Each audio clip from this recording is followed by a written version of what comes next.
Okay, so Kathleen is going to facilitate the meeting tonight.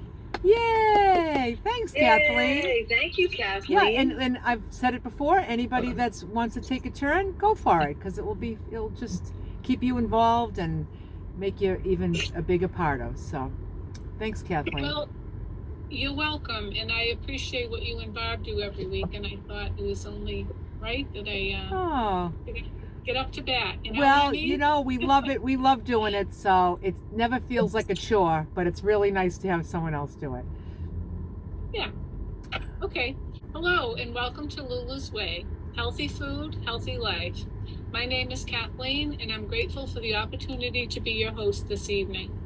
In order to keep this meeting free from distractions, we ask that all in attendance please mute yourselves unless you are speaking.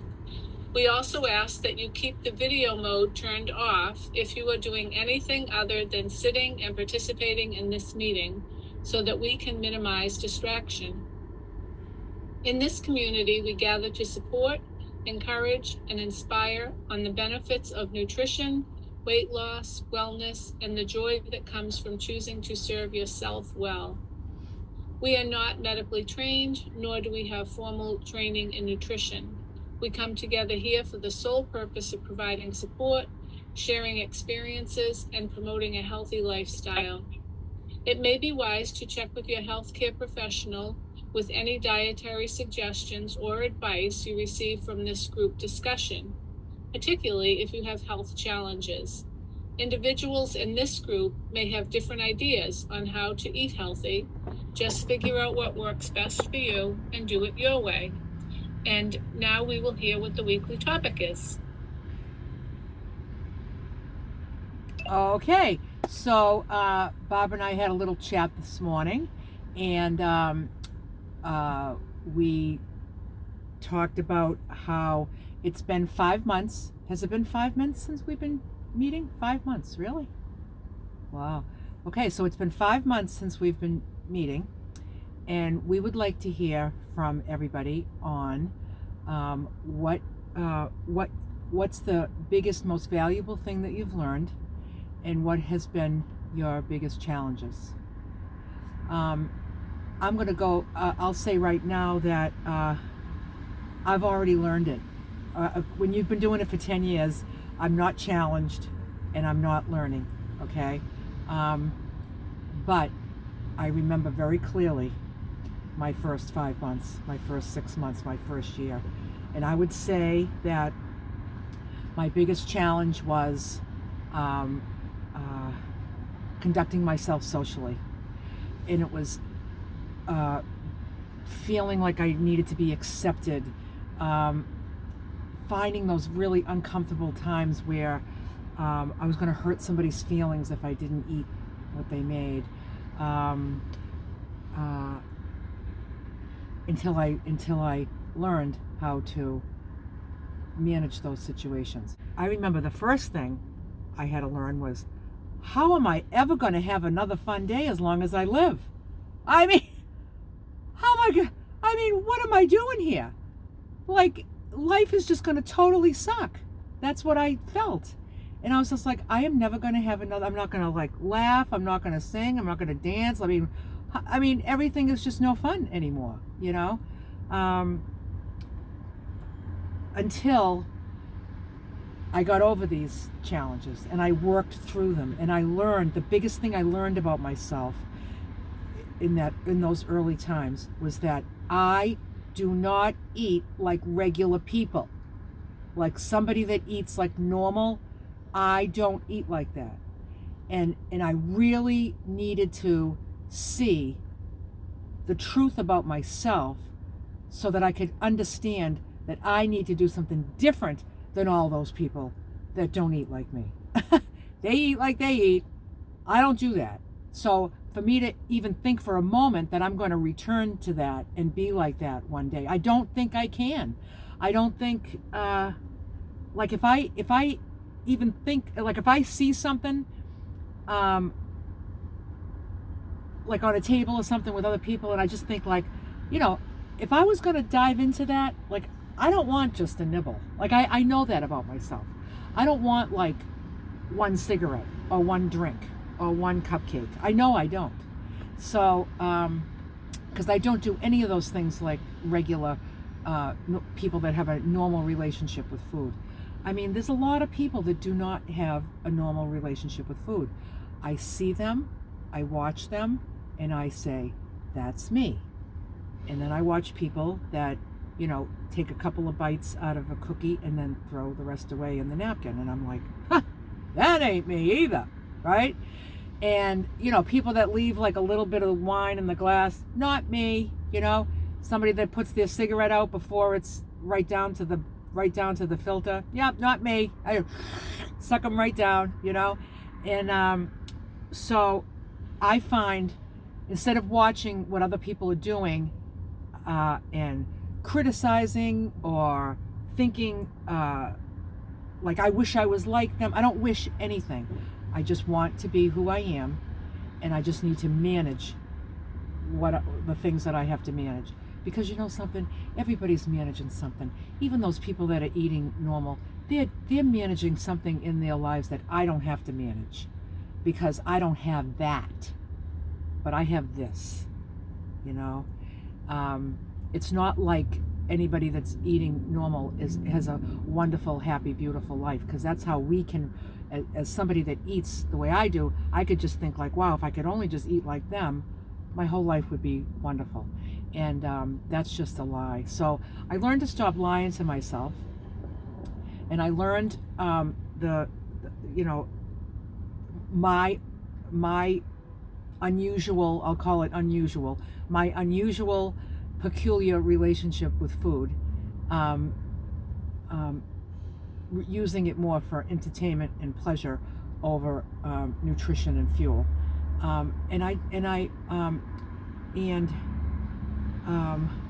All those challenges of how I was going to have fun and how I was going to fit into society, how I was going to bring my own container to an event. I mean, are you kidding me? Like, how do you do that? And I would just be like, I would go eat it in the car before I would just say like, oh, I'll be right back, like I'm going to the bathroom or something. I would go eat it in my car just so I didn't have to bring a container into a party. And sometimes today I would still do that. Like if I was at a wedding that I thought was really, really fancy schmancy, and the table was set with everything like so particular, and every little, you know, pretty china with all the matching little spoons, and you know, the little 10-course meal with all the flowers. I don't know if I'd put a Tupperware container on that table. You know what I'm saying? Just out of respect. But I'm still not going to eat that food, and I'm going to figure it out. I can just excuse myself, and I'll just go eat that somewhere else. So I've just figured it all out with time and experience. So you know, whatever feels uncomfortable for you, talk about it, ask about it. You can talk about it here on Thursday nights. This is what I got coming up. Yeah, you tell me how I'm going to deal with this, because I can't think of a way. And then you'll get some ideas. Just, you know, email me directly or private message me on Facebook if you just need help with, like, you know, this is what I got, like, what am I going to do, you know? You know, somebody talked about going on a cruise. I don't know if you're here right now, but somebody at one of these meetings talked about going on a cruise, what to do on a cruise. And then when I posted the video to YouTube, somebody made a comment and said, I've been on a cruise, and there is all any kind of food is available. All healthy food is available, because this person ate healthy at a cruise and just avoided all the alcohol and all the desserts and all that. I don't know that she's part of this group. I don't know that what her journey is. I don't know anything. It was just a comment.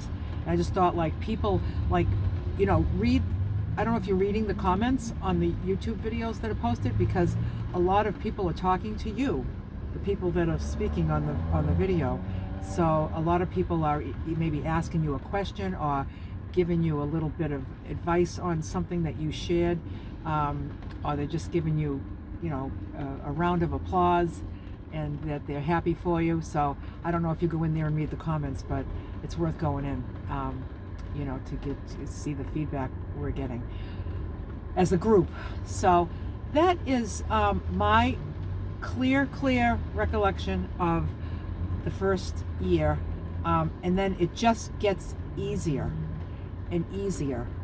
And when does it get to a point like where I feel today, where there is just never a challenge, there is no other option, and I'm glad for it, I'm happy with what I'm doing, and I don't know what else there is for me to learn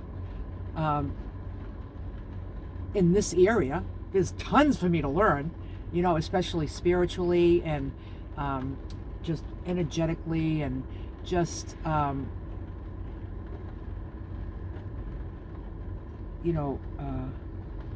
mentally, and my thoughts, and keeping my thoughts healthy, and working on that. There's all stuff for me to learn.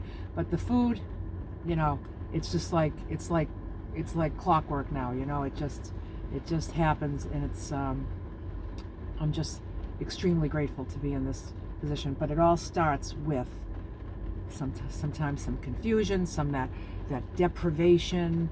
Like, you don't want to feel deprived. You don't want to feel like you're missing out. You don't want to feel like an oddball at a party.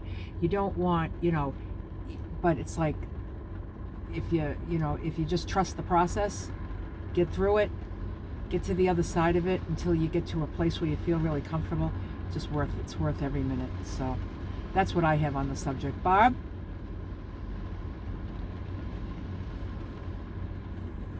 Thanks, Lulu. That was good. I think I'm going to be similar to you. So for me, my biggest learning was that sugar was the ingredient that derails me. So that's I know as long as I feel, as long as I stay away from sugar, that that this works for me. So, and then my biggest challenge has been, just like you said, is learning how to eat socially.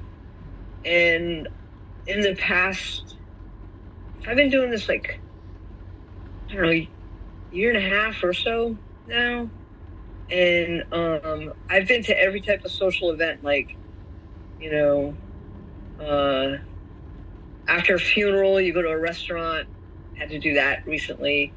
Baby showers, wedding showers, and I just learned to speak with the host so that they don't get charged for something I'm not going to eat, and just let them know that, don't worry about me, but thank you. And everybody's always okay with it. So, and most people don't even notice. Like, we were at a restaurant, and the only thing, had I not prepared and taken my own meal, the only thing I could have had on the whole buffet that they put out was the lettuce and tomatoes that were the condiments for whatever sandwich sliders that they were. And that's just not nutritionally healthy. So, I mean, I just wasn't going to go down there, right? So I knew that was going to happen, so I just took care of myself.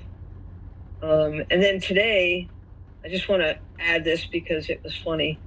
And I thought of you, Lulu. I went out to dinner at this place. It's called the Greenhouse Cafe, and they serve salad and green bowls, and they make their dressings just like I make mine, with no sugar and no additives, and it's like heaven on earth. I just love this guy. Him and his wife own it. They're like 30-something, and I went in there the first time, and he knows that I only get 4 ounces of grains, so he always weighs my rice for me, and so he's doing my order, and he's like, 4 ounces of rice, right? And I said, yes, please. So he gets the scale out, and he tears everything, and he puts the rice in, and he goes, is 4.3 okay? And I go, no. No, it is not okay. And so then he took out more, and then he added a little bit, and he goes, oh, okay, there we go, 4 ounces. And I says, perfect, thank you. So, but I was chuckling to myself because, for most people, if you say 4 and then they say it's 4.3 okay, you're like, yeah, close enough, right? But not for us. 4 is 4 is 4 is 4. Right. So, and I'm just thankful that he does that for me and takes care of me like that. So, but yeah, that's what I have today. I think That's great that you have that restaurant, Barb. That's great that you have that my restaurant. gosh. So now, is that one like that It's you like could? Mecca. It's like I go to Mecca. Is It's that like, woo! is that one that you could suggest, like if friends were planning on getting together to go out to eat, could you say like, you want to go to the greenhouse? You know, like maybe you could suggest that. I do it all the time. Do you? There you go. I do it all the time. Want to go out to lunch? Yeah, we're going to the greenhouse. Nice. Yeah. Yeah. Yeah, he does, he doesn't like, he's like us, but he knows that he has to feed the masses. Yeah. So he's got everything, but they make 4 dressings in-house and they're all homemade and none of them have sugar or preservatives. They're vegan, they're just delicious. Nice. So they do grain bowls and they do salads, but they have all kinds of vegetables. It's like, it used to be a Subway. So imagine a Subway where you have all those containers with all the stuff in it. And it's usually like processed meats and cheeses and stuff. This is all vegetables. Yeah. And then they have a couple of cafe tables and then you can sit there. Nice. No soda is sold. No soda is sold. It's either water or these juices that are wicked expensive and very good. But like I ate dinner tonight and it with the tip, 20% tip, and it cost me $18 out. Very reasonable for And I'm thinking, clean. I think it is. Yeah. So, Good. yeah. Excellent. Yeah, clean eating. Anyway, yeah. So, no, 4.3 is not the correct That's number. not wrong.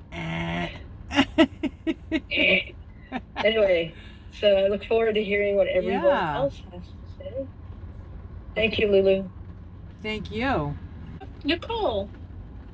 Hi, everybody. Hi, Nicole. I can never wait for Thursday night because it's just the best. But I wanted to just say, I love this subject because in the very beginning, when I saw you, Lulu, as you know, it resonated with me immediately, but I thought, impossible. Like, I don't know what magic that woman has, but that's too hard. And I can't do something like that, But inside, I knew that I could. I knew it was like screaming the truth at me. And it scared me because I thought, now everything is going to have to change. And how am I going to do that? Because I didn't really know. And I just knew all my failures in the past. But I kind of look at it like hurdles, like there's this long set of hurdles in front of me. And I thought, how am I going to handle the future holidays? How am I going to handle my cravings for sugar? And how am I going to handle never having things again? I kind of thought about everything I might lose. But it didn't take me long. It took me like 2 or 3 days to say, if you don't do something now, you're never going to do it. You're just going to keep playing this game you've been doing ever since you were younger, a teenager. And Lulu is so neat. This person who, being veggie ban and she's doing this stuff. She's like dedicated. And just that example showed me that if you want it, you will do what it takes. And I decided that I really wanted it. And I was really scared because I didn't trust myself, but it became like just a mission with me. It still is. And I don't really think of it as impossible anymore because I'm doing it. And as soon as you start doing it consistently, then it's possible. So I love like the initial hurdles were just fear of how am I going to handle everything, but to watch someone doing it practically and then to know that there's support if you struggle or if you just want the encouragement, like this group and Lulu, it just makes it like completely doable and you feel supported. At least I do. And, I know I've kind of mentioned this before, but, with overeating and problems with being overweight, like, there's so many people who like it's normal if you have an addiction to alcohol or drugs, you just quit it, and then you don't dabble in that because it's a slippery slope. But with food, it's so hard because everyone just thinks, well, you just manage it, you just be careful, you don't eat too much of it or whatever. And exactly right. I'm the kind of person who doesn't leave leftovers. I don't leave, a piece of banana bread alone. If there's one left and I don't wrap it up and think, well, this can be for someone else, I think, well, I better eat that because, it'll go to waste, or I want that. I just didn't have any control because I was, eating sugar and abusing myself with food and not really calling it that, just saying, this is just normal. Oh, it's so tempting. Oh, it's so delicious. Someone made this. So it is a little more difficult in the sense that you still have to eat food, but you know what? You don't have to eat food that isn't right for you. And so that's what it's come down to for me. And I cling to it because it's like I've said before, it's gold to me. I don't want to lose this. I don't want to go back to how I felt before. And so like each hurdle that might come up, little hurdle, like I think, oh yeah, work event where I have to travel. I know this about myself. I will not eat if the choice is to eat the wrong food. I know I can make it through several hours. I can make it through a day. If all hell broke loose and there was no food for me to eat, I'm not putting the wrong thing in my body. Oops, I got to do my muting jobs. I did. Sorry, Kathleen, I think I muted you by accident. So yeah, it's a personal choice and like a dedication to what I really want for myself. And that is not to put the wrong food in my body that will send me down or the wrong track. So like I said, I cling to that, and I just love Thursday nights, and I can't wait to hear from everybody else, but I just wanted to share. That's kind of, how it started for me. That was great, Nicole. Thank you so much for sharing your thoughts on it. Yeah, good stuff. You're very dedicated. You seem very, very dedicated. Like you referred to me as dedicated. I refer to you as dedicated. You seem very, very dedicated, and it's like it's a commitment. It's a commitment to you. You think about making commitments to other people, and to make a commitment to yourself. It's just like amazing. Thinking about the way that making commitments to other people and making time for other people, like I need to help this person with this, I need to do this for you, I need to do this for you, and you're really not given from like a full cup of your own. You're given from a half a cup, and then you're just depleted, and it's just really nice when when I take really good care of myself and I take the time it takes, even if it takes away from things with other people. Trust me, when I show up for you, I'm showing up in a very, very conscious way. You know what I mean? I'm there. I'm not there because I feel bad or I'll feel guilty if I don't help you, or I can't say no, because I can say no. I'm going to say yes to me so I can say a really good yes to you, when I do say yes to you, So, you're saying yes to you. I love it. Love it. Keep saying yes. Thanks, Nicole. And we have Bonnie.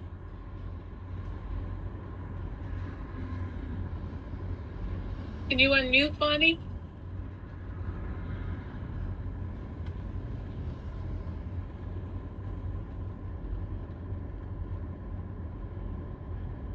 You're still unmuted, Bonnie. You're muted. Okay, sorry There you about go. that. I know I'm trying to talk to y'all. Hey, on y'all, I'm trying, and I'm like, they can't hear me. I'm sorry about that. I'm on the phone, and did learn how to raise the hand. It showed up somewhere, but you have to keep moving the screens. It took me a minute. I apologize. But I want to say this is not exactly a response to the question, but I almost didn't attend tonight. I still work, and I get off about an hour before the meeting. I work on a computer all day, and I was like, oh, I just can't look. I don't want to do that. But yet I knew I would miss out if I didn't. So anyway, I came in, and I just want to say that right out of the gate, Lulu, you just like hitting me between the eyes. And it just goes to show there's a lot of things that when you feel you should do, but when you don't, you really should, because that means for sure you need to be there. Last week, Barb, I think it was last week, but she kept saying, things are coming up. And I was thinking she must mean Mother's Day. But what I found out for me, it was Cinco de Mayo, which I didn't fall off the wagon, but it was hard. I had to talk to myself so much and so many times because I want to have all of that Cinco de Mayo food that would not serve me well in the end. And the other thing is I'm still, losing weight. And I was talking with somebody on Facebook one day. Pam, I don't know if that was you in the group there, but I said I don't want to lose weight too fast because at my age my skin will wrinkle and different things like this. So anyway, I told my daughter, I said I might have to slow down losing weight because I'm starting to see some wrinkles on my face. And she goes, you know what else is bad for you? Heart attacks and strokes. She said, and if you have a stroke, your face will droop. And I made a joke. I said, well, my face is already drooped, so maybe I've had one already. But, that's another bullet between the eyes about why to do this. So I really didn't think far enough ahead about how will I manage different occasions and different things. I just knew that I was at the point of no return. I was bigger than I had ever been. I was miserable physically, which was affecting a lot of aspects of my life. And I knew I needed to get it off for me, as a health reason, not even because of the high blood pressure episode, but at my age, other things coming around. So anyway, I just want to say, there are all things to manage. I have a birthday coming up in June. That itself won't be the deal, but from June 29th through July 6th, I got a condo at the beach for my 65th birthday, and my daughter's having her 40th, so we're kind of doing that, and the kids will be here, and there's going to be a lot of challenges there. I've been thinking about them for a month, and I'm sorry to say I doubt that I will be 100%. I'm not Lulu. I haven't reached that yet, but I am not planning to go hog wild and pig crazy, to coin a phrase, and to be very careful. I just remembered something Lulu said about I'm not that person. I can't eat one. And I had just gotten to where, if I want to eat half a pack of cookies, I'm going to eat a half a pack of cookies. I'm embarrassed to admit that I was doing that, but I was. And so I'm like that now. I'm like, nope, I can't have one because I won't have one. I'll have the package or something like that. So anyway, again, thank you so much, everybody, for all your time, and appreciate that very much, and still glad to be here. Yeah. Oh. Now let me figure out to mute myself. Yeah, it was nice to hear from you, Bonnie. And next we have Cammy.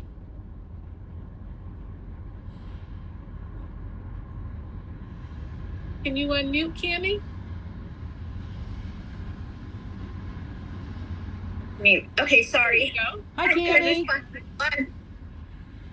Hi, everyone. Regarding the question, one thing I love that Lulu says all the time, and I'm so excited because I've done this food plan in another group that was very strict, punishing, and cultish in '94. And I've tried to do it again on my own, like just do the food plan. And I haven't been successful. Like I lost all my weight in that program and I kept it off. But when I got Parkinson's and dystonia, I started to gain weight back because for a while there I was bedbound, and I wasn't able to do it on my own. And then I saw Lulu's YouTube video. I was like, I need a little support here. It's the same program, but except that you guys get to have more grains. I had to cut my grains back because I wasn't losing weight. But that's my thing. And that's where it comes to what Lulu says, do what works for you. So if you don't like a certain food, or that food doesn't work for you, or you're allergic to that food, or you can't eat 16 ounces of vegetables because it makes you feel sick, then don't do it. Like I like that. I like the idea that I'm learning what my body requires within the confines of the food plan. Because in the other group, it was like, you had to eat every single vegetable, 3 meals, nothing in between, exactly the amounts that you had, and you had to eat it whether you were full or not, like you had to. Like, that was it. Like, so, and yeah, it was a crazy thing. But so that's the one that I like. And for me personally, I'm having grains, 1 meal, 1 day a week, Sunday morning, because I wasn't losing weight when I first started this, and B, I think I was like doing that. Well, it's 4.5 ounces, so that's okay. I'll do 4.5 ounces of rice. And I realized in the other program, you don't do grains for 30 days and then you add grains. And I just thought, you know what? I really like my Sunday oatmeal waffles. And so I'm just going to keep that as and who knows, maybe I'll start slowly adding grains over time. But for right now, it's working and I'm not starving. So it's not like my body's missing it. And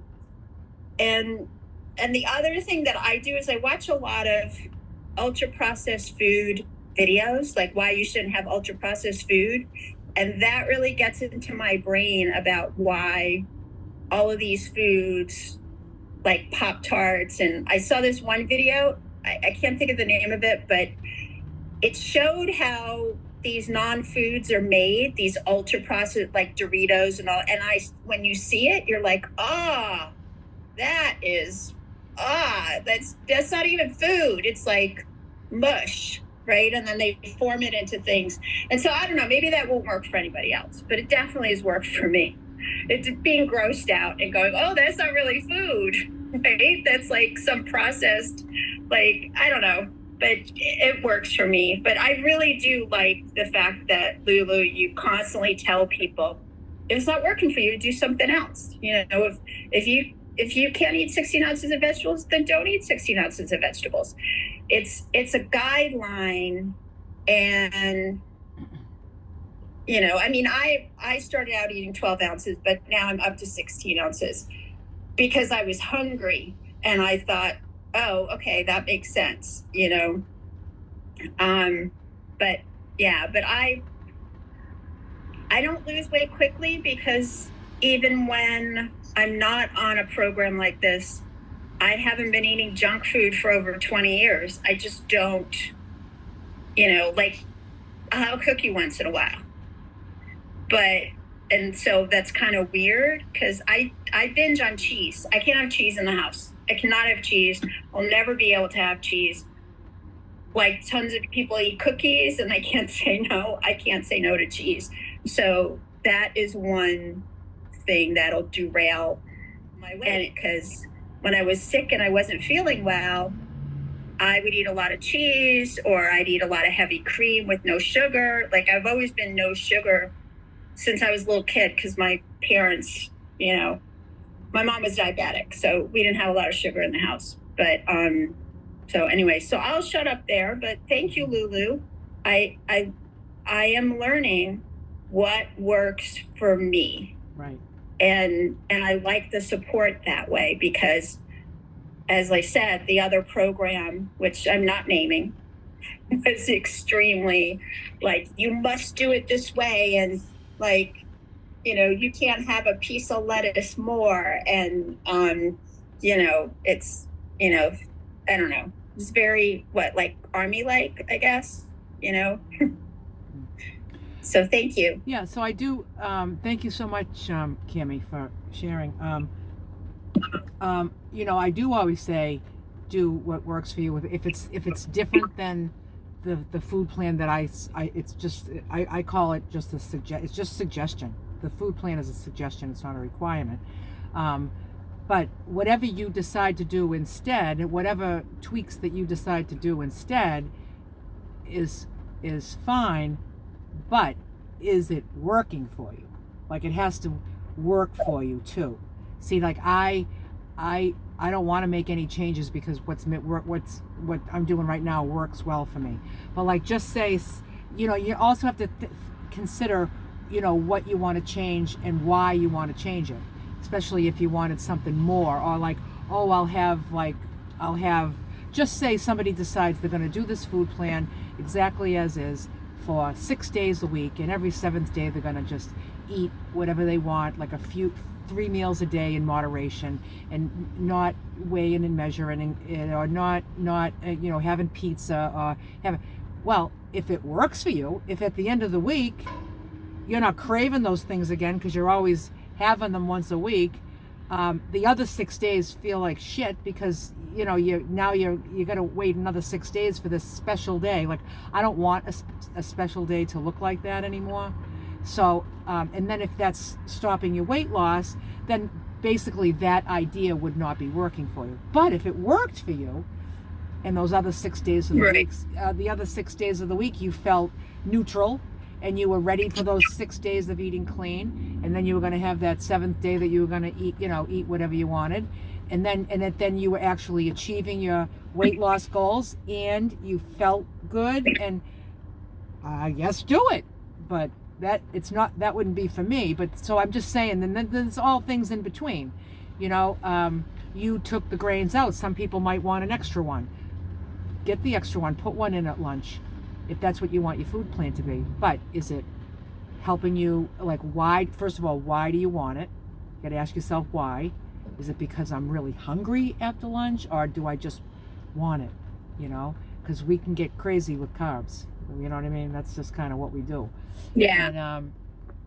And so you know, and then it's gonna, what's gonna happen is it's gonna slow down your efforts. But if you're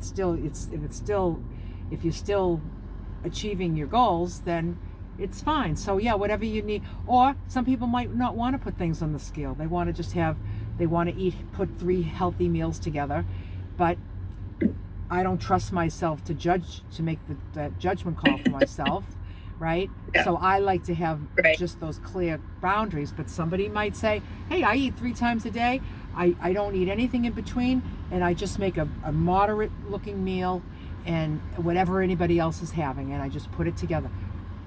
Well, if that's working for you and you feel good, you don't feel miserable when you have to stop eating that stuff and cap it at 1 plate when you really want 2 plates of it, you know, because if you're dealing with those feelings, then that's to me, that wouldn't work for me. It would steal from my peace, you know.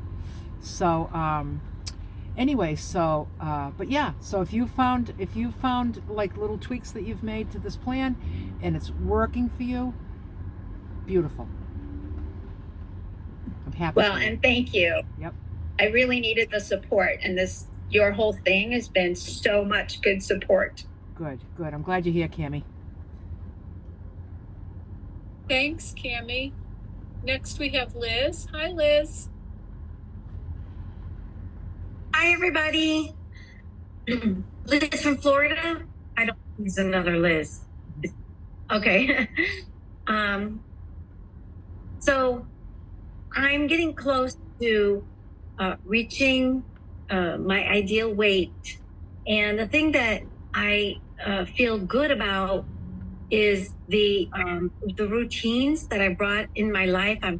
I love routines. I love this way of eating, and what I did is I figured out how to make it work. So every Monday I can think, oh, Monday is Asian day, so I could prepare my vegetables and my meat a certain way and use the spices to make it taste Asian. Tuesday is always Mexican day, okay? Taco Tuesday. So I can, make my food be like that. It's still following the food plan, but I use different spices and things like that. And I'll cut my vegetables a different way. Wednesday is, used to be, I don't know if anybody remembers, Prince Spaghetti Day. So I will, have like Italian. And the time that it takes, I've got that. That's good. I feel so good about that. So like the mechanics of these things, I feel good about. And now I am ready to take on the challenge that has been lifelong, which is emotional. And I've noticed, because I'm not doing it right now, I used to not even realize that something was bothering me when I would overeat. And I would go like on binges or something. And then, why am I doing this? It's 2 days in a row. Why is it? What's going on? I don't even know what it was that triggered it, and it's feelings. So I have spent, when you're in this habit and you follow the path year after year, your whole life, after a while, you're just doing the action and you don't even know anymore. You've completely disassociated yourself from why you're doing it. And that is incredible that I have gone this long. So anyways, I journal, and when now something wells up, I'm actually recognizing, like, so if you overeat, if you've been eating wrong your whole life, you probably, in the past, when I was not following a healthy way of eating, I never felt hungry. I just ate, right? It's the same thing, but with feelings. So I had the feelings, but I never felt them because I masked them by eating to make it go away. But now I am not masking them. And so I'm doing what Lulu talked about last week, which is go through them. It's okay. It's going to be okay. Anything you eat is not going to make the situation be different. And of course, if you think about it, it makes sense. But the habit and the habits that's been established is broken. And now I am learning how to deal with those feelings that I have been covering all these years. And that's, that's not overnight, but I am so glad to be on this journey. And the other thing is, people are starting to ask me at work, like, oh, you're still doing it. How are you doing it? You're still losing weight? Oh my goodness. And so there is a woman at work, and she might be listening. Hi, you know who you are. Because she'll come in sometimes in the morning and she'll say, oh, did you watch the latest video about Lulu? That's great that she's going to be, celebrating Mother's Day with her daughter, huh? And I think, yeah, so we'll catch up what we've, the latest videos about Lulu's videos. So she's starting to ask about this way of eating, and I kind of just let her know what I do. And, she's going to take it, either accept it or try it and it'll work or not. Or, I let them know. They ask. I said, well, I eat a lot of vegetables. I also eat meat, but a lot of vegetables, and I love it. And I don't eat in between meals, and, just basic things like that. And it's almost foreign because we've been told by everyone that we're supposed to eat often, right? And when someone's being successful at not eating often, at just eating 3 times a day, oh, that's how we used to eat, people. We used to eat this way many years ago. We would not eat in between meals. I remember my mom saying, you're going to ruin your appetite for supper. You're going to ruin your supper. Don't have, so it's just this. We started falling prey to marketing, all these different foods, and they want us to eat them. And so they're telling us we have to eat and eat and eat and eat often. So anyways, that's I'm very thankful to have this group, and I'm thankful that when I brought those things up that were bothering me last week, I had such great compassion and understanding from you all and good ideas. And so I'm happy and thankful to be part of this group. Thank you. Thank you so much for sharing, Liz. Also, I wanted to ask you, so rather than, you know, when these feelings are coming up, what do you find is working for you as far as sorting through them? Like, do you just need to you just want to make sure that you're very, very clear that food is not the solution, and then you try to kind of figure it out from there? Is that what you do? Well, food is not the solution, and I will tell myself that. So it's like I'm talking to my inner self, but I don't know. The thing is, I don't know exactly what it is yet. So I'm patient with myself, and sometimes it might take a few days before I realize, oh, that's what it is. And I pray, and I'm patient with myself, and I journal, and sometimes it comes out as I'm journaling, but it doesn't come out right away. Yeah. And I hope over time, it will come out, because I'm starting to connect them together again. Yeah, writing is great. Writing is great. Yep. You're right. Go to your journal instead of the refrigerator, right? Yes. Much more productive on feelings. Yeah, good. Thanks so much, Liz. Thank you. Thanks, Liz. And next we have Sheila. Hi, Sheila. Sheila Parks. Hi, everybody. Hi, Sheila. How y'all doing? Hey, I guess my greatest hurdle, I would say, was just making the decision to do the change as far as food goes. I think that was my biggest obstacle, is if this was really what I wanted to do. I know it was what I needed to do. And then once I seen Lulu talking about it on her video, you know, I had already had the conviction in my gut that I needed to do something different. And so that's when I had to make that quality decision to follow the plan. At least just try the plan, you know, and see if it works or whatever. Well, it did work for me, and it is working for me. And my biggest thing is I'm still worth it. I'm worth putting that right food in my body. And so I've enjoyed the journey so far. And I've had every opportunity. I mean, every time I go to the grocery store, go by Walmart, the first place you go in and go to the left to go to the vegetables is the bacon section in our Walmart. So I look at those treats and cakes and cheesecake, because that's what I like the most is cheesecake. And when I look at that cheesecake, I see beef. I don't like beets unless they pickle beets, so they taste like dirt to me, and that's what I look at over there. That's beet. I don't want beet, so I keep moving. And I go to the vegetables and get what I need to get, and come on out of the store, and come home and prep my food every day. Even my husband is eating the food that I eat now, so I don't have to cook nothing different for him. He's eating the same thing that I eat. So, you know, it's just about the decision to make.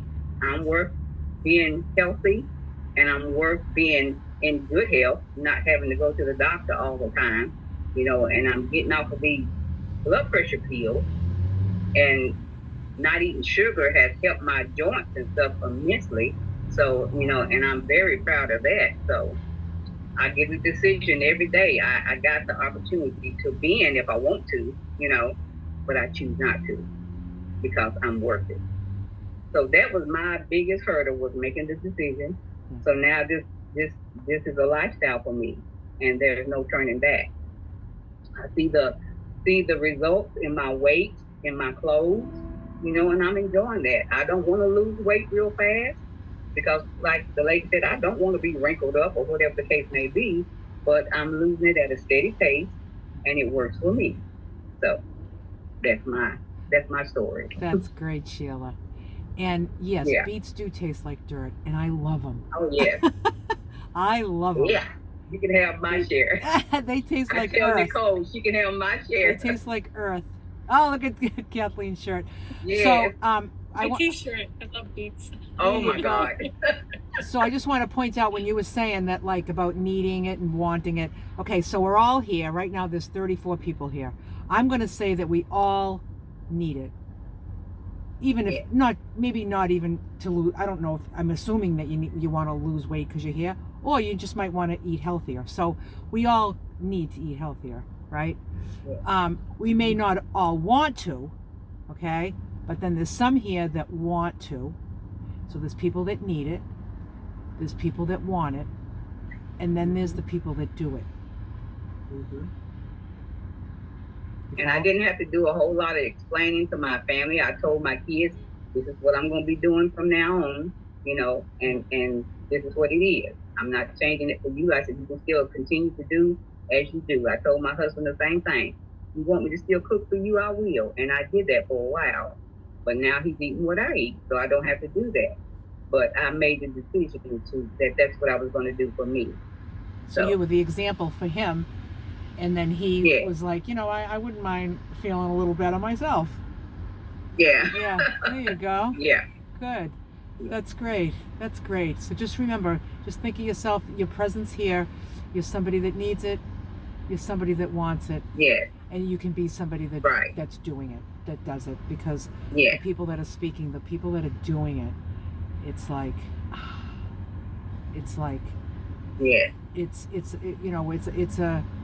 it's a hurdle, like we've all been talking about. It's a hurdle to get on board and change that lifestyle. But once you get in the groove, boy, there's nothing like it. Yeah. Great, Sheila. I'm happy for you. Thanks, Sheila. Next we have Carol. Hi, Carol. Hi. Hey, Carol. Hi, everybody. Yeah, so I'm glad to be back. I haven't been here the whole however many months you guys have been gathering, but I am happy to be here. And my biggest hurdle has been for years has been like Sheila, committing, you know, just deciding to do it and doing it, you know, and sticking to it. So the whole Ozempic conversation, I had my first injection of Ozempic last week. I was nauseated for 5 days, and I was supposed to inject my second week this morning, and I said, I am not doing this. It is not worth it. It is not worth it for me. And I understand, Lulu. I mean, really, what am I doing? But I am diabetic, and this was an option. And I thought, oh, what the heck? People are losing weight on it, you know, but it's not worth it to me. I'd rather stay fat, actually. But what it did is it has really inspired me to take control of my own life and not have people telling me, you know, that you should take this and you should take that. Even when the nurse called back from the doctor's office and I said, I'm not taking it. I can't, I'm just not doing it. You know, I have to function in life, and I can't be nauseated. Well, I'm sure everyone knows how it feels to be nauseated. I can't do that for 4 out of 7 days in a week, or 5 out of 7 days in a week. And so that has really inspired me just to take control of my own life and do it. You eat small portions, you know, stick as close as I can to your plan, and you know, and just do it and lose it slowly. I agree with everyone who said that, because I lost, you know, it was probably 15, 20 years ago, lost 52 pounds in 6 months. And I think that's too fast. You know, maybe not, but that's all that I had to lose. I didn't have, you know, 100 or more pounds to lose. I just lost that amount. That was my goal weight. And as soon as I stopped, and it was a low carb, no carb almost, but low carb diet. And as soon as I, you know, went back to eating normally, whatever that is, you know, I gained it all back. So now I just have a whole different attitude. It's my body. I'm in my 70s.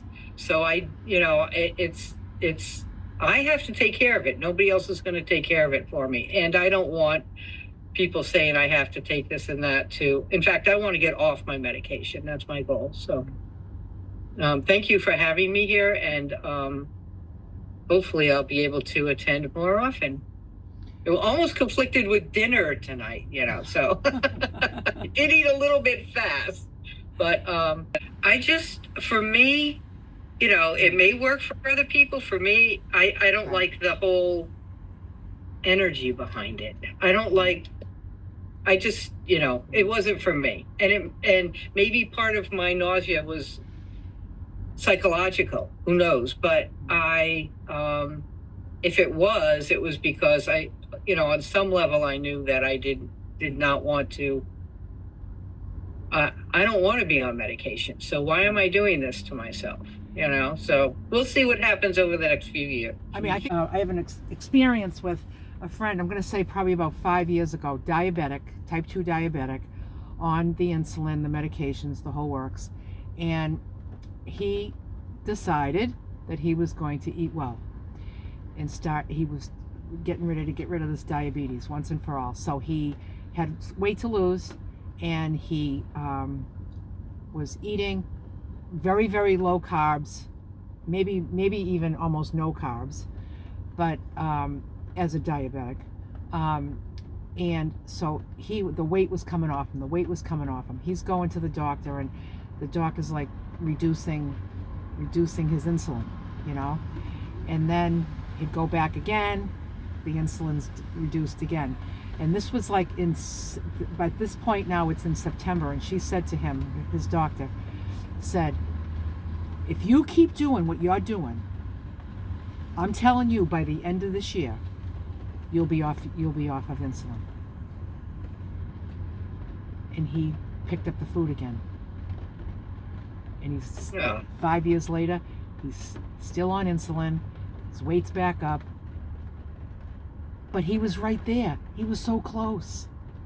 Oh, so geez. I'm just telling you that it's possible. I was watching it happen. It happen to somebody. So it is possible. And it's also possible, you know, maybe having no carbs. You know, he got into a deprivation thing. I don't know that a diabetic needs to have no carbs. I know they need to have the right carbs and low carbs, you know, but, you know, I would think everyone needs carbs. I would think that this food plan with a carb in the morning and a carb at night, I would think that wouldn't be too much for diabetic, considering what the carbs that diabetics are usually eating while they're doing insulin. You know what I'm saying? So I just think, and it would be the right kind. You know, you pick the right kind for, like, if they say, you know, you're better off having a regular potato than a sweet potato, then don't have sweet potatoes on your food plan as a diabetic. You know what I mean? Just to do whatever you can to get your numbers down, and then but he was right there. He was about 3 months away. In September, the doctor said that to him about the end of the year, and just gone.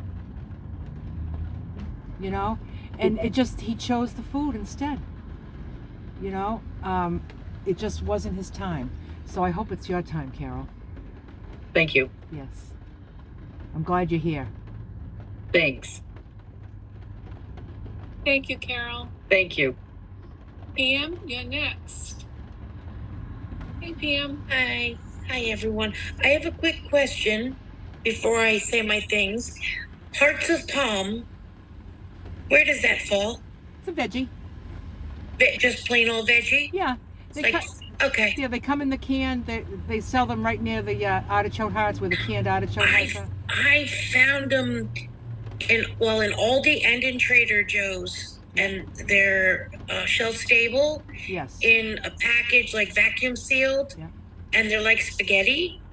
Spaghetti. And it is the bomb. And all it is, the ingredients is hearts of palm, but it's shredded.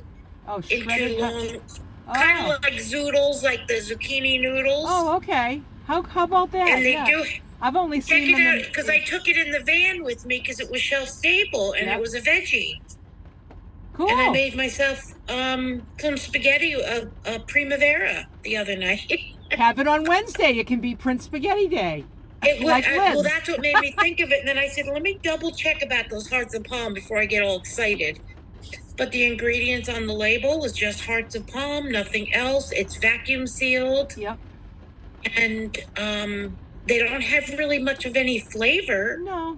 And they have a nice amount of like al dente. Yep. They're al dente.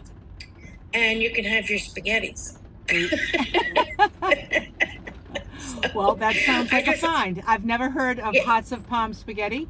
Well, I mean, but I know they're like tubular, and so they cut them short. Like when they're in the can, they're cut short, the size of a can, and they're just all sticking up in the can. So I imagine before they're cut, if they're long, I can see how they could be strung. Right. Yeah. But so if you go to Trader Joe's, you may be able to find them. That and Aldi, I found them at. How about that? And wonderful. Good. It really was really fun to eat some spaghetti. But besides that, everybody touched on stuff. The injections, I tried 2 different ones. I had hit rock bottom, and I think I kind of touched on this. I just had no more hope. I did the consult with the weight loss surgeon. I was too high risk, blah, blah, blah, wasn't even going to do surgery on me. So then a metabolic doctor wanted to put me on I did the Ozempic. I was sick 4 to 5 days a week out of the week. Yes, I lost like 20 something pounds in the first few months, and I was excited. So I stuck it out. And I figured, okay, if this is what I have to do to lose weight, I'll be sick for 4 days. And then the weight loss stopped, and then I just stayed sick. So after about 9 months, I finally said no more. But I put up with it for 9 months. I thought this was my last hope. Then about a year went by that I didn't do anything in particular. My primary said, do you want to try a different one that hasn't proven to make people so nauseous? I tried that one. That was Manjaro. And that one gave me a rash at the injection site. No matter what I did, I tried that for a few months. I was so disappointed, so discouraged. And during the time on that Manjaro is when I started learning about your plan, Lulu, and when I started integrating it while I was doing that injection. And I did start to lose, that was like back in September, so I did start to lose weight between the injection and using your plan somewhat. But the rash, I just every time I did the injection, the rash got worse. So I said, no, I can't put something else in my body my body's telling me no. So I need to stop. And then when I was very disappointed that I had to stop, because again, I thought this was my last chance, my only thing that was going to help, until I talked to you in February and I made the commitment, that 100% commitment. And I think the fact that you're there every step of the way, the whole group is, but I know that you're there as well, that if I feel that lost again, I can reach out and I'm not alone in it. The biggest challenge to me was the fear of all the change of losing my comfort of my little treats at night, just the change of my whole lifestyle, making this commitment. But I think I'm past all that. I'm not afraid of it.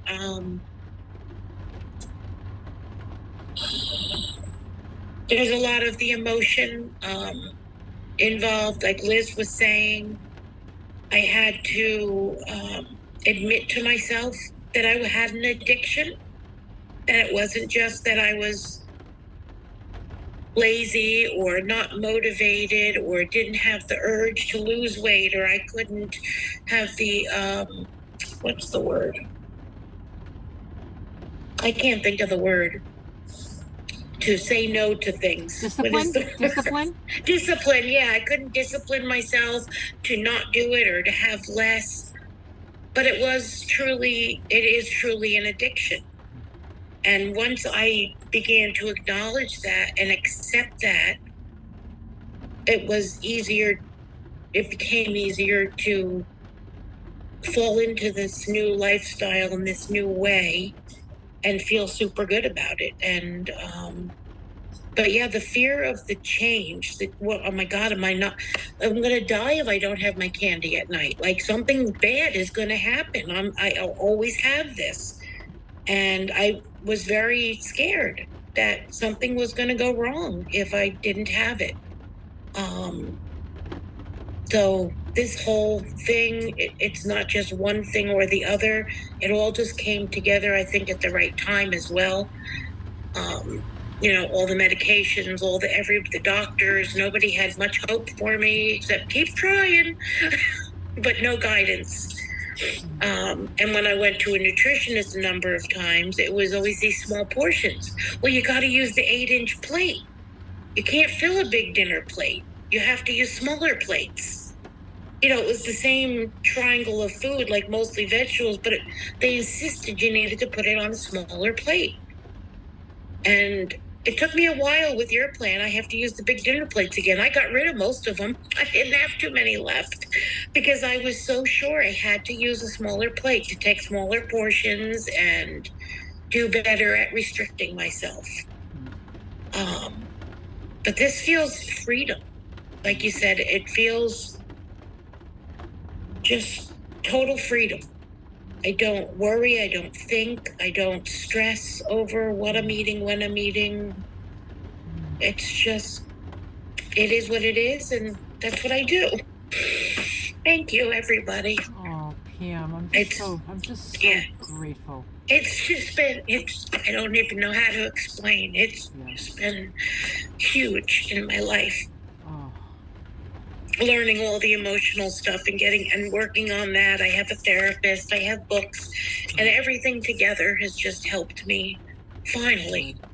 And when you were talking about having that candy at night, and saying how am I going to live without having that candy at night? What we equate that with is joy. It's joy. It's like that joy of sitting down with that candy. Like how will I deal without that joy? But in fact, it was stealing your joy. It was stealing your joy in the big picture. Yeah. In the very small picture, that moment, it was bringing you joy. But in the big picture, it was stealing your joy. And then you just discovered that, and you're going for the big joy. The joy with a capital J. The big joy is much better than the little moment of joy. Yes. Yeah. Joy, loneliness, it filled in a lot of things. And companionship. But now I have all these friends and all these people now I'm starting to meet in person. And so I don't have that, I'm filling up that loneliness with real things instead of the fake little joy of the candy and the treats and things. I remember when my kids were younger, my mother-in-law would take the kids every other weekend. She would take them for an overnight, and it'd be like, oh my God, this is like the best. I'm just gonna get a break. I'm gonna be by myself, and so I'd be like, their dad would be in the car, putting the 2 kids in the car, and I'd be in the garage. I'd be singing oh, it's Grammy's night and the feeling's right. I'd be like, take the kids to Grammys. I'd be all excited, and then I would the first thing I would do is order food. Yeah. And it was just that was gonna be that's what I would do with myself. I'd mix the drink. Now I can just sit down and I can order the food. I order Chinese food, and it was just that's what I wanted to do with my time to myself. And I was when I think back to it, it was just like that. Of course I would pick that. That was my source of joy. It was stealing my joy, and it was bringing me joy. And then when the kids would come home, I feel like I did nothing. And then I felt ripped off because I didn't do anything. but eat. Right. I was probably you fatter. lost all that time. By the time they got back, I was fatter, you know, and I was miserable. I was just, I was in that cycle, you know, and it just, yeah. But you know, that was then, and I don't regret it. It's like, it's just everything that had to happen for me to get to that point when I was D for done. And you know, you everything that you've done to get to D for done, it's just our path, and you're on it. Right. And that's what I'm learning too, is just to be kind and accept that, and be kind to me. Yes. And let that be, not beat myself up over it. Yep. So treat yourself well. Serve yourself well. Yeah. I'm serving myself well. Yay. Yay. Yay. And next we have Connie. Hi, Connie. Hi. I'm reporting in for my self-assigned task of avoiding soda for the past week. I have to say I did not do it completely, but in my effort to do so, I drank a lot less soda last week than I normally do.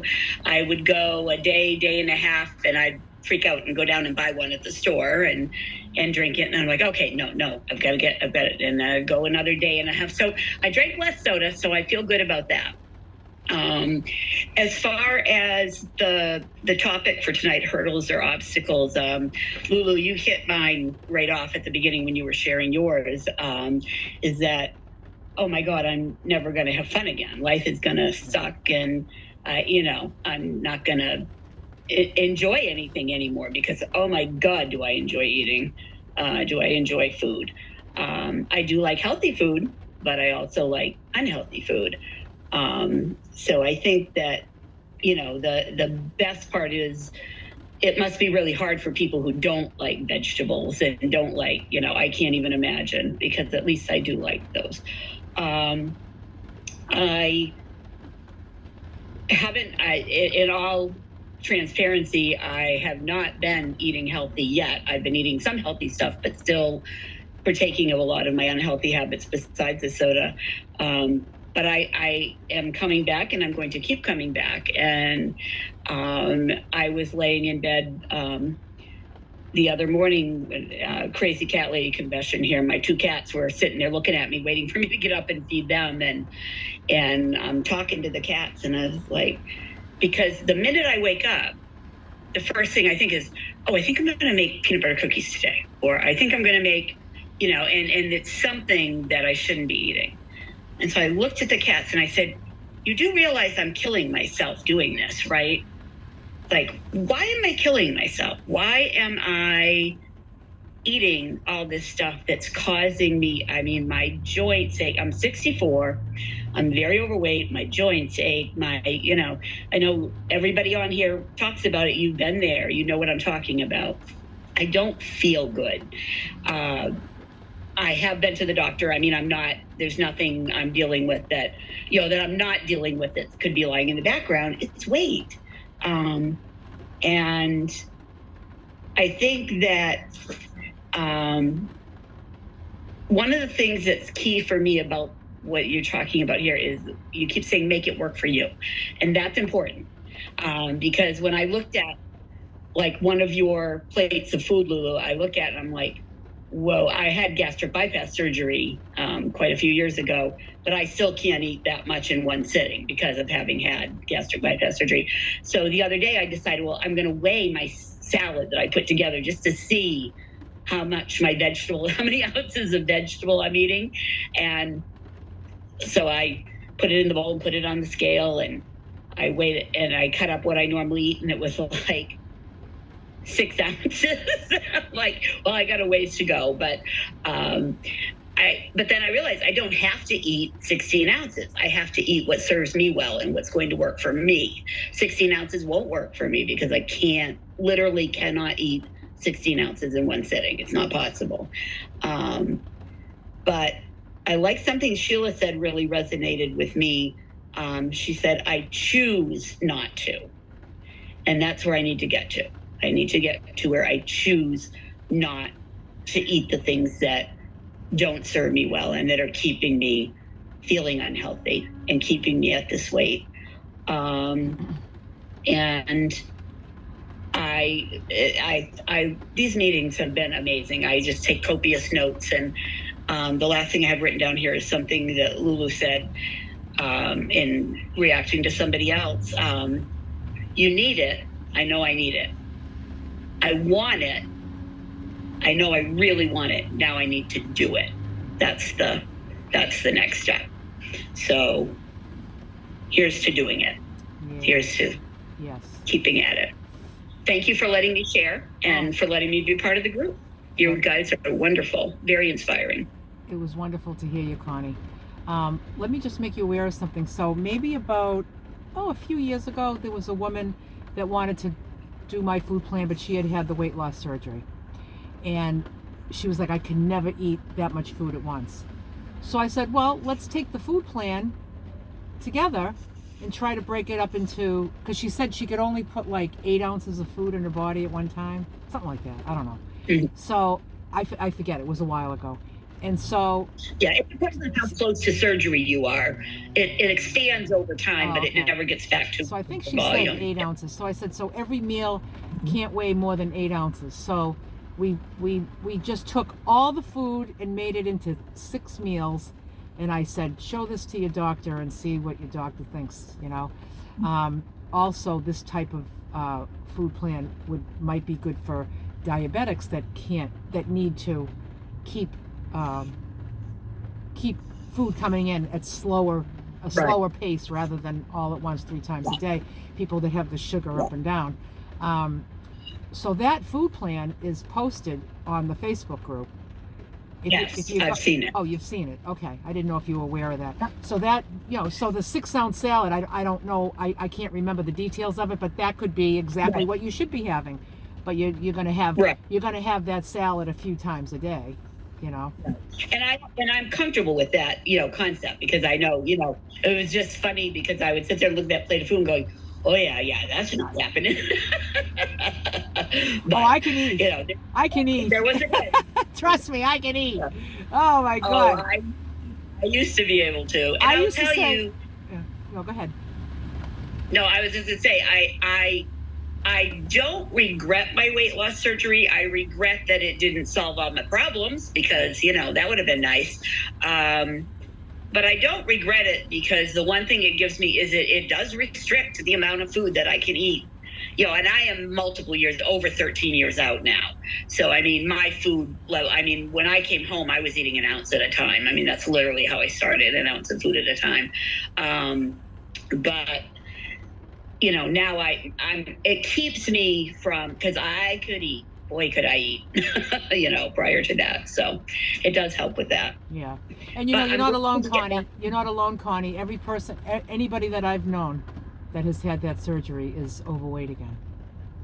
Yeah. I don't know anybody that's worked for the long term. I don't know anybody. They made it quite clear. It's only a tool. And if you don't use it, if you don't use it the way it's meant to be used, you're going to gain the weight back. So I remember this woman that I worked with, she was, oh my goodness, she was probably over 400 pounds and she had the surgery.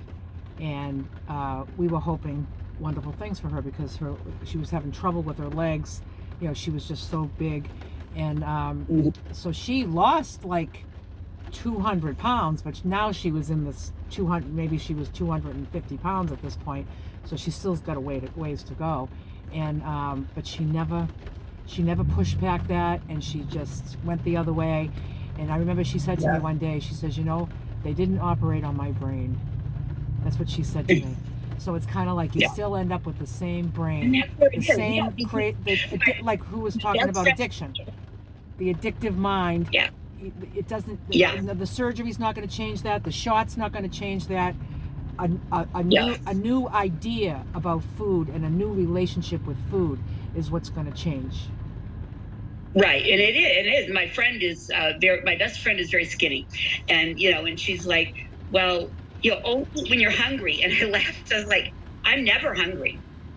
I am never hungry, physically hungry.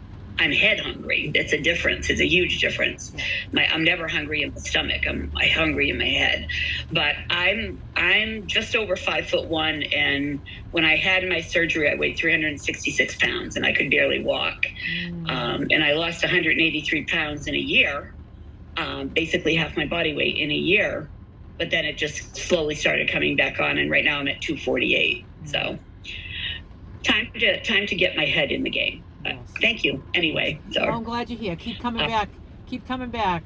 I plan on it. I've got an alarm set on my phone, so I don't forget. Yay! Good. Thanks, Connie. Thank you, Connie. And next, Lopez. Hi. Hi. Thank you. Hi. And thanks to Connie for sharing your journey to eliminate POP.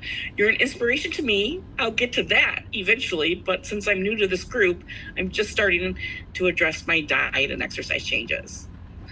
So I thought I'd share a fun way I found to address the hurdle or obstacle of committing to doing the exercise and increasing exercise. My nephew is a hiker, and he currently is hiking the Camino de Santiago, which starts in France and crosses the Pyrenees Mountains, ending on the coast of Spain. So what I've started to do for my inspiration is to take my elliptical cycling miles and apply them to the trail so that I'm stalking my nephew behind him on a virtual trail. So I'm enjoying that. And then also, I wanted to ask Barb if she could share her salad dressing recipe. Yes, I'd be happy to. I'll put it on the Facebook page, and then I'll put it in the files folder. Awesome. Thank you. That's my share. Yep. Now, I don't know. It's what I do. It's not necessarily 100% with the plan. So, just know that going into it. Yeah, and the salad dressing that is 100% on the plan is, I have a video I did on that, making salad dressing. So if you just do on YouTube, Lulu's Way, salad dressing, that search, that it should show up. Awesome, I'll look for that. And that one is, I don't know what the ingredients, how it's different than Barb's, but I will know soon because I'll see it on Facebook. Yeah, the only thing I do is I add a little bit of honey. So, and I know you don't do honey. Yeah, everything else is perfectly fine. So if you just omitted the honey, if that was something that doesn't work for you, you could do that.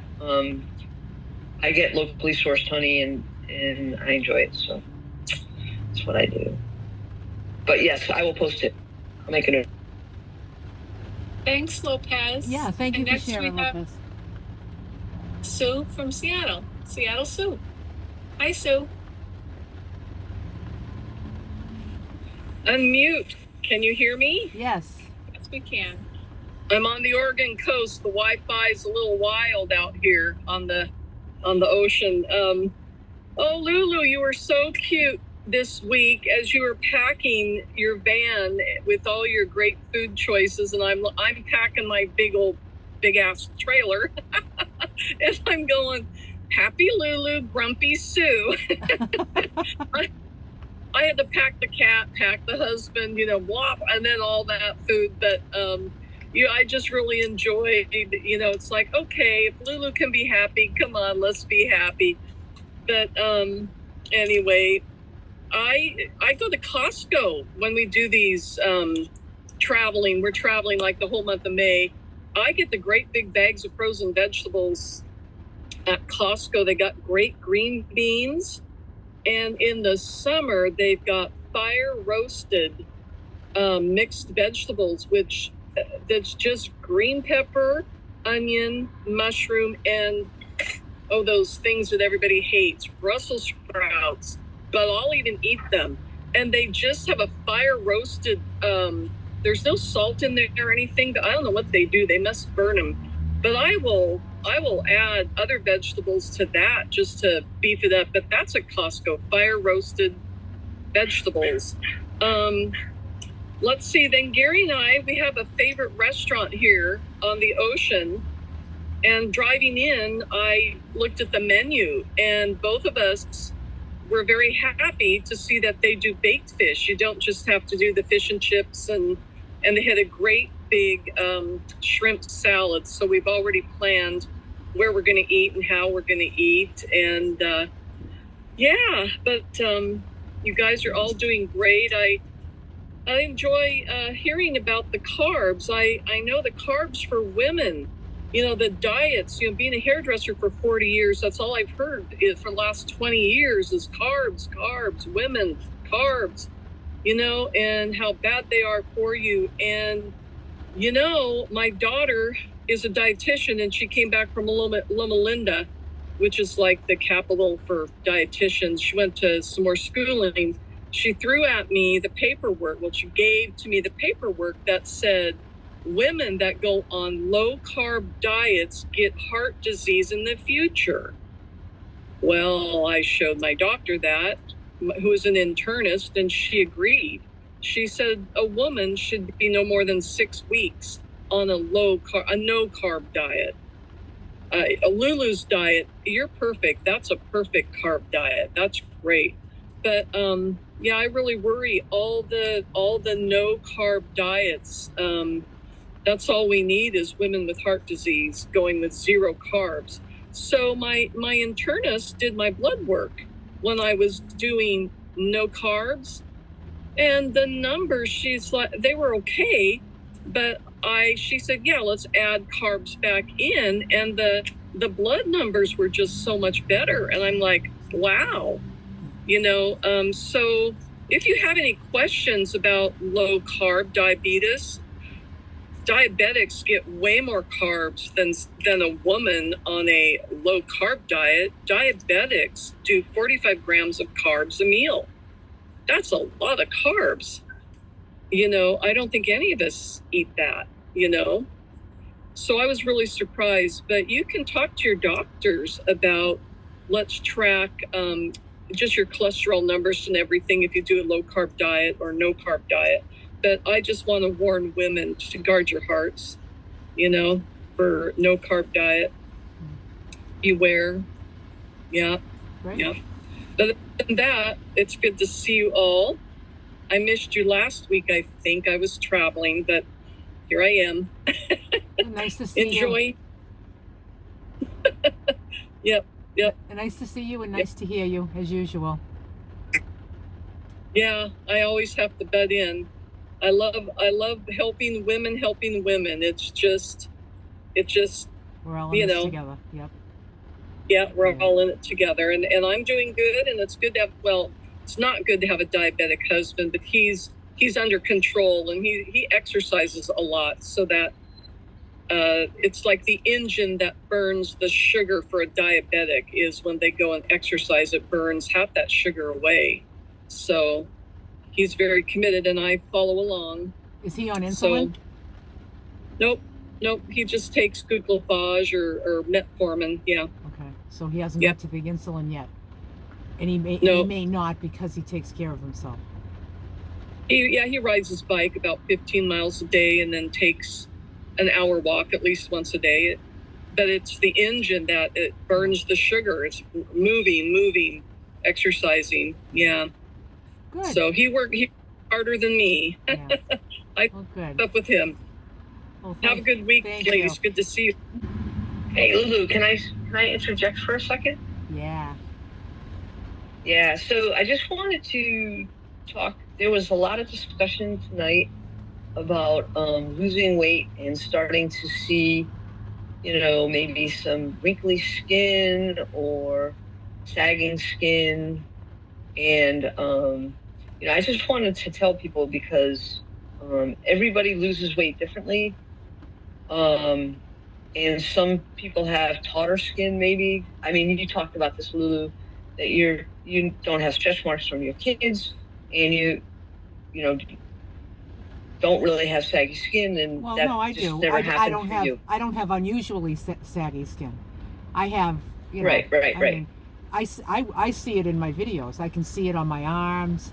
I can see, I don't know if anyone else sees it, but of course, we're critical when we look at ourselves, right? But I can see, I can see like kind of the lines on my arms, and I'm wrinkly, but it's okay. Yeah.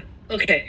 But I'm not like for somebody that's lost 100 pounds, 110 pounds, I don't have that that kind of skin is what I've said. Yeah. So I just wanted to say to people that I have lost, as you know, 60 pounds, and I do have loose skin, and I think about it, and I will admit that I'm a little vain, so because I didn't really like it, but the point I want to say is that I like having wrinkly skin. I like having the saggy skin, right? Just learn how to wave without flapping too much. But I like having that better than the 60 pounds that made it difficult for me to get off the floor. I would rather have the not so perfect, this idea of a perfect body is a bunch of crap, in my opinion. Yes. What I want is a healthy body, right? That's what I want. And so I have the wrinkly skin, I have a belly. What I want is a healthy heart, healthy lungs, healthy blood flow, and whatever I get as far as how my body is presented, I'm okay with that. But I will tell you, it took a long time to get there, because it wasn't until this one with this group and everybody going through it that I really feel like I got there. The last time I lost weight, it's like I didn't like what I saw, so then I went right back up, because you kind of firm up as you go up, right?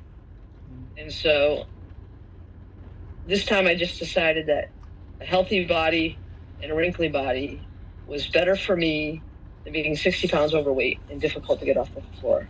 So I hope that everybody can come to their own peace with whatever body they end up with at the end of this, and know that it's the engine that you need to live that's important, and it's your soul that's important, and who you are, and the physical, whatever we get.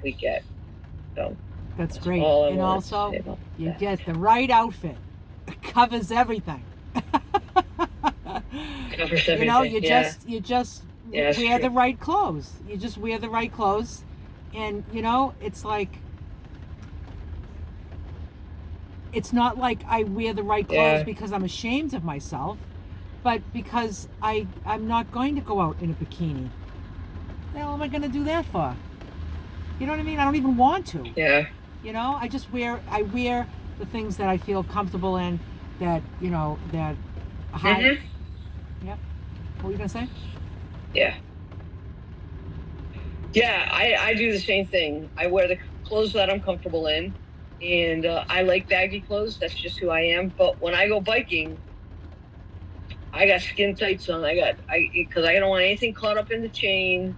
So I have tights on, and I have, baggy shirt. But, it is what it is. And I've been wearing that since the whole time. Like when I was 190 pounds, I wore them. And when I'm, 132 pounds, I wear them. And it is what it is. Yeah. And I'm just happy that the engine is probably healthier now than it's ever been. Yeah. So let's get our engines healthy. And just love what you got. Love what you got.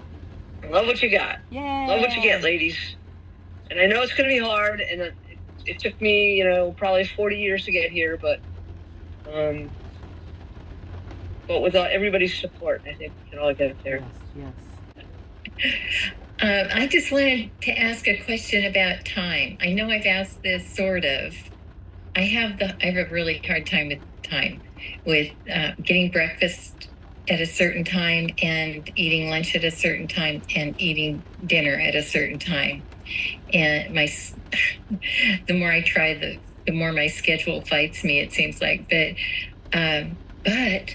this, like I said in the chat, I should only weigh in once a month. That might be my problem. Because I'm noticing that I'm gaining weight instead of losing weight. And I mean, I did go up a pound and then down a pound and then up a pound and then down a pound. But I'm up. I was at 157.5 last week, and I'm at 160. And so I shouldn't be weighing myself. I think that's the main thing. I mean, so often. But I'm wondering if the fact that I'm not eating on a regular schedule, if that's affecting the way my body is metabolizing. And also I was paying attention, Lulu, when you were explaining how my metabolism is a mess because I was eating once a day at night at the end of my day. And now my body is just in shock because I'm force feeding it 3 times a day. But I'm very strict. I'm staying on, to the ounce, like you, Barb. If 4.1 is not okay, it's got to be 4 ounces. My husband was kind of laughing at me. No, it's okay, but I'm not on a schedule. I'm wondering if that is causing any of the, if that might be something to look into or something to talk about. Well, how long have you been on the food plan and have you lost weight? I have. Yes, I have. In less than a month. Do I have it? Oh, wait, I do have it with me. And in that month you have not had a schedule the whole time? I'm on day 11. Oh. So not very long.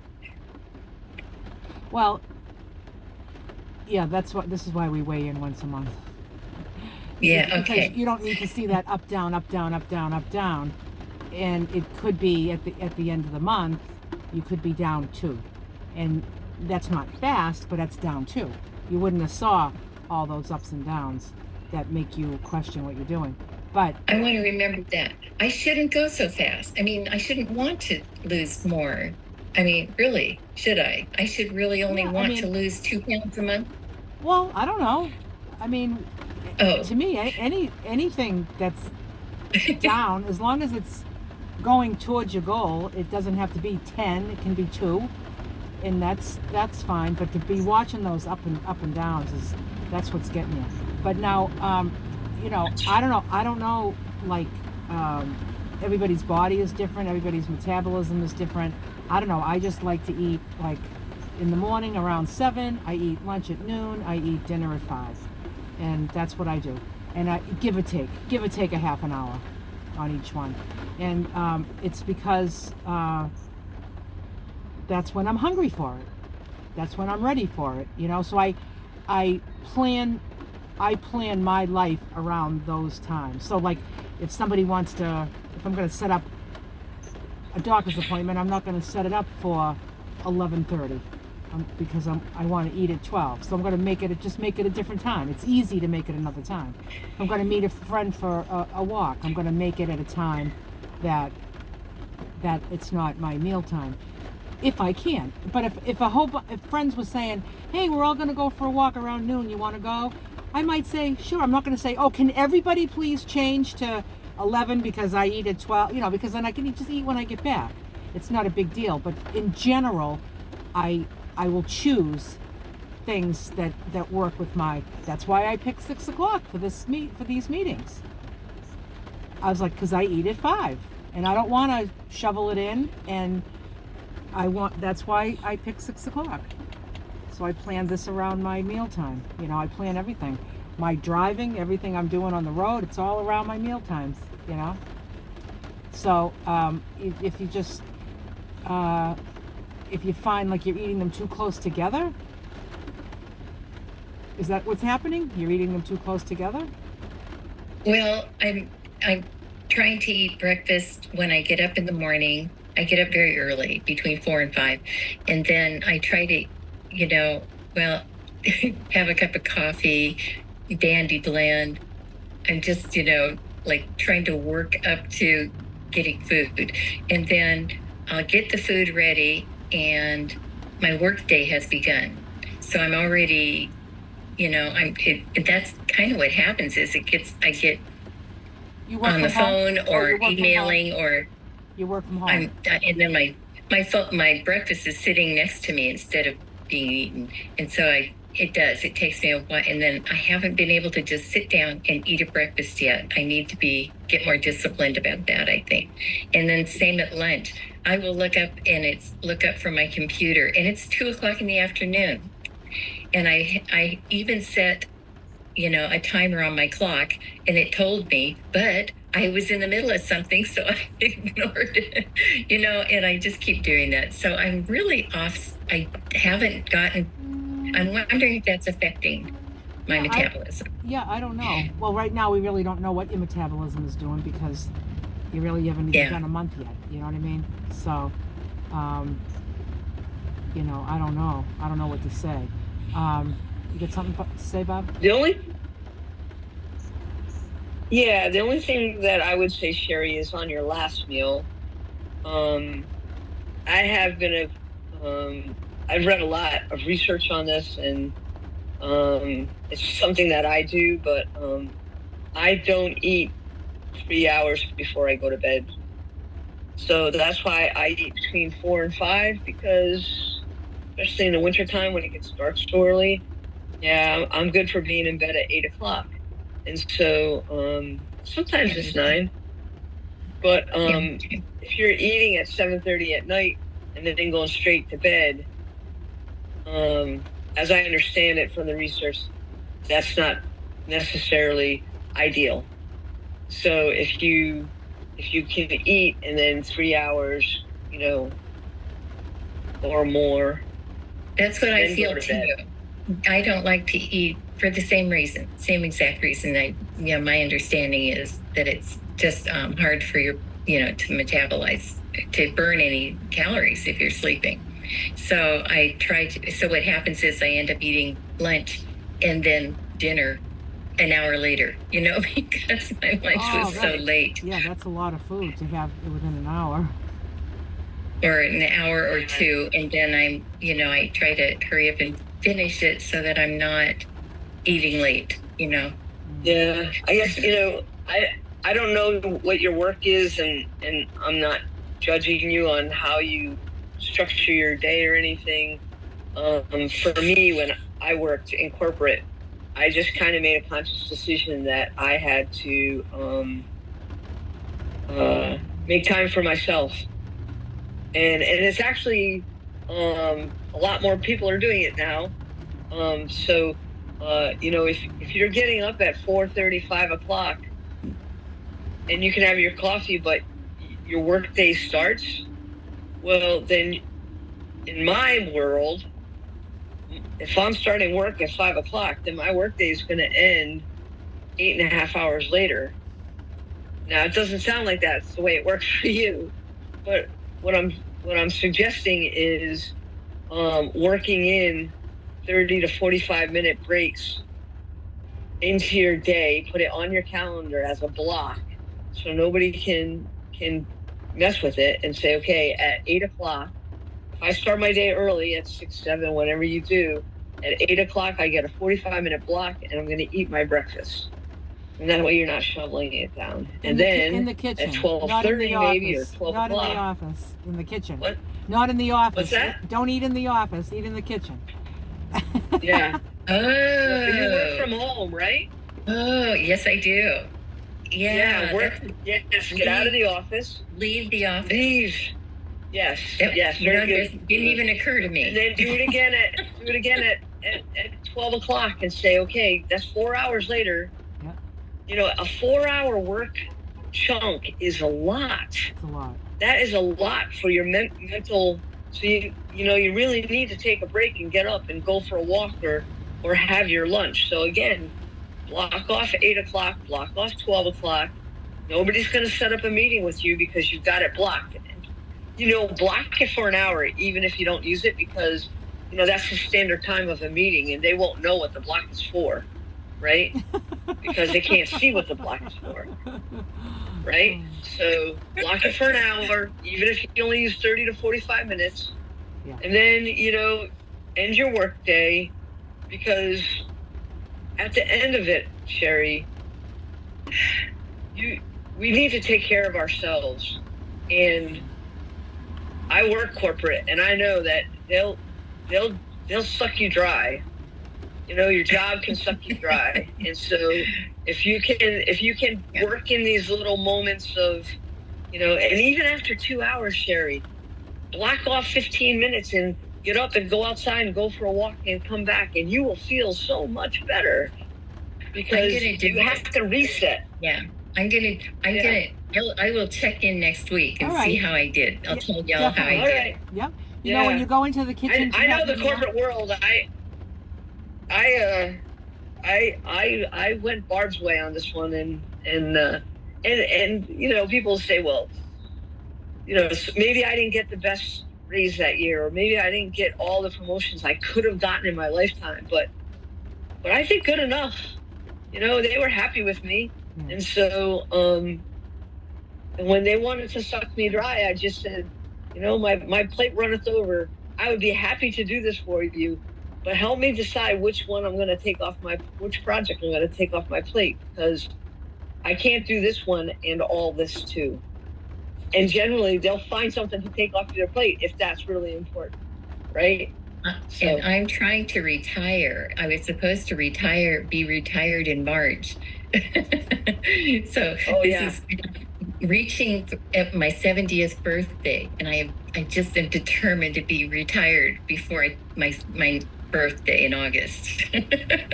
Well, I can speak to that as well, because they offered me a package at 55, and I ran into the door, and I love my company. They offered me a package. I said, okay, goodbye. And everybody looked at me, and I said, yeah, I'm done. Because, Sherry, when do you want to be retired? When you're the healthiest you are, when you have vibrancy and you can go out and do things, or at the other end, when you're 92 and you're sitting there going, yep, really glad I worked till I was 80, because look at me now. Right. Yeah. I want to be able to. Can't even. Go ahead. I want to be the one to decide when I retire. I don't want my health to tell me I have to retire. Yep. I want to retire because I chose to. Yeah. So let us know next week. Let us know next week how you make out with you. When you go into the kitchen, to have your lunch, maybe light yourself a candle. Just maybe, you know. Is there anybody else home, or is it just you? Well, it depends. Oh, okay. Sometimes me, sometimes I have my daughter here. Yeah. Yeah. So anyway, let us know next week. Nicole, were you going to say something, Nicole? Did you want to say something else? Yeah, I was just going to say, I think, Sherry, you should retire before August, because come on now. But